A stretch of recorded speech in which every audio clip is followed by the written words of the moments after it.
రవికాంత్ తో మాట్లాడదాం. రవికాంత్ అంటే ఇంత జరిగిన తర్వాత ప్రజల నుంచి ఇంత వ్యతిరేకత వచ్చిన తర్వాత ఆల్రెడీ మీరు అన్నారు కొన్ని చోట్ల అధికారులు ప్రజల నుంచి వస్తున్న ఒత్తిడి భరించలేకండి. ఎందుకంటే ప్రజలు ప్రతిరోజు ఇబ్బంది పడుతున్నారు.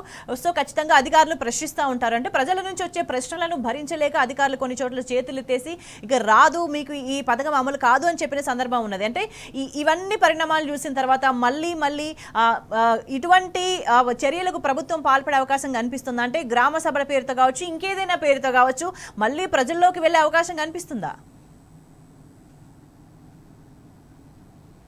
మనం చిన్న ఉదాహరణ చెప్పుకోవాల్సి వస్తే ఏ జిల్లాకు ఆ జిల్లా ఏ గ్రామంలో ఇవాళ గ్రామ సభ జరుగుతుందని ఒక స్పష్టంగా అధికారులు ఈ గ్రామానికి ఈ అధికారులు వస్తారు, మీ గ్రామ సభ నిర్వహించి లబ్ధిదారుల జాబితా వెల్లడిస్తారని చెప్పి ఒక జిల్లా కలెక్టర్ల ద్వారా జిల్లా డిపిఆర్ఓకి సంబంధించిన ఇన్ఫర్మేషన్ వచ్చిన పరిస్థితి. ఏ గ్రామంలో కావచ్చు వార్డులకు సంబంధించి ఈ వార్డులో ఈ రోజు ఉంటుంది. అంటే ఇవాళ 21 నుంచి మొదలైన ఈ గ్రామ సభలు 25వ తారీఖు వరకు జరుగుతాయి. కాబట్టి ఈరోజు ఇక్కడ జరుగుతుంది, రేపు వేరే చోట జరుగుతుంది అనేటువంటి స్పష్టమైన జాబితా వచ్చిన క్రమంలో ఇవాళ అనేక గ్రామాల్లో ప్రజలు బహిష్కరించడం కావచ్చు, ఇటు అధికారులే అక్కడి నుంచి వెనుదిరిగి వెళ్ళిపోయిన పరిస్థితుల్లో మళ్ళీ అక్కడ గ్రామసభ జరిగే అవకాశమే లేదని మనకు స్పష్టంగా అర్థమవుతా ఉంది.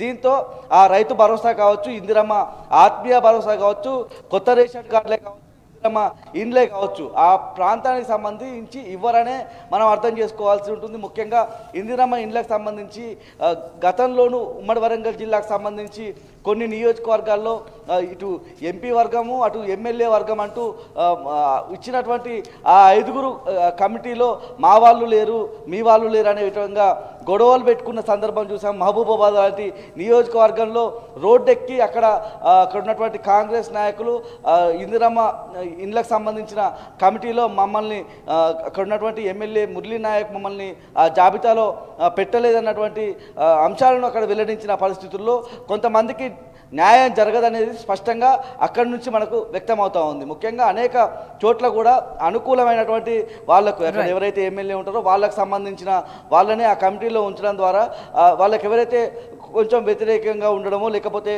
వాళ్ళని ఏదైనా సమస్యలకు సంబంధించి నిలదీస్తే వాళ్ళను ఆ జాబితాలో పెట్టని పరిస్థితి కనిపిస్తూ ఉంది. అందులో భాగంగానే ఏదైతే ఇందిరమ్మ ఇండ్లు కావచ్చు, రేషన్ కార్డులకు సంబంధించి కావచ్చు, అవకతవకలు జరిగాయి, డబ్బులు తీసుకొని తమ పేర్లను జాబితాలో పెట్టారనేటటువంటి ఒక ప్రశ్నలు అదేవిధంగా ఆరోపణలు కూడా ఉమ్మడి వరంగల్ జిల్లా వ్యాప్తంగా ఇవాళ కనిపించాయి. ముఖ్యంగా ఏదైతే గ్రామాలకు సంబంధించి కావచ్చు, డివిజన్లకు సంబంధించి కావచ్చు ఇవాళ బహిష్కరించడమో లేక అధికారులు అక్కడి నుంచి వెళ్ళిపోయిన పరిస్థితుల్లో మళ్ళీ అక్కడ గ్రామ సభ కావచ్చు, వార్డుకు సంబంధించిన సభ జరగదనే మనం అర్థం చేసుకోవాల్సి ఉంటుంది. ఇంత గందరగోళమైనటువంటి పరిస్థితుల్లో రైతులంతా కూడా మహిళలంతా కూడా ఇక్కడ ఉన్నటువంటి ప్రజలంతా కూడా గందరగోళం ఇబ్బందుల్లో మళ్ళీ అధికారులు వస్తారా రాదా అన్నటువంటి సందేహంలో ఉన్నారు.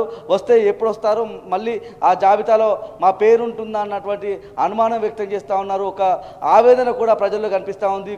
కొంతమంది పెంకుటిల్లు లేకుంటే రేకులు ఇల్లు అట్లాంటి ఇండ్లు ఉన్న వాళ్ళు మాకు ఎట్లాగైనా ఇల్లు రావాలి, మేము అర్హులం అనే విధంగా కూడా కొన్ని చోట్ల ఆందోళన వ్యక్తం చేసిన పరిస్థితులు ఇవాళ ఉమ్మడి వరంగల్ జిల్లా వ్యాప్తంగా కనిపిస్తాం.